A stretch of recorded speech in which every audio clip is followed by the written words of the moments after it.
L'objectif, bien sûr, c'est de ramasser les plastiques que nous allons trouver sur la plage.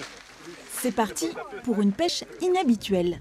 Équipée de râteaux, de cutters et de sacs poubelles, et bien sûr d'une grande motivation, ces bénévoles sont venus fouiller le moindre recoin de la plage. Là, c'est des filets de pêche qui sont pris dans les brise-lames. Ils sont pleins d'hameçons au bout.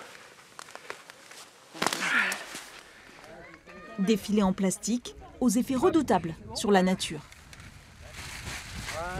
Moi, ce qui est important, c'est de nettoyer parce que sinon, il n'y aura plus de biodiversité. Et ça ne serait pas très bien. Les poissons mangent le plastique, malgré eux forcément.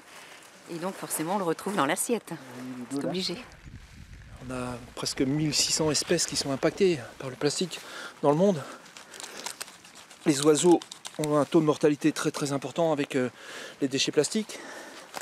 Ils meurent par occlusion, par emprisonnement, par satiété également, puisqu'ils mangent du plastique, ça reste dans les gésiers, dans les estomacs, et ils meurent de faim.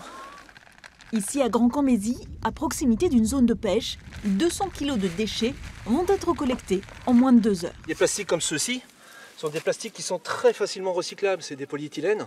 Et ce serait beaucoup plus intéressant de faire en sorte d'avoir des filières de recyclage des filets de pêche. En attendant, tous ces déchets vont rejoindre un centre de tri à Ouistreham. L'objectif, connaître au mieux la source de cette pollution et étudier le potentiel de ces matières plastiques.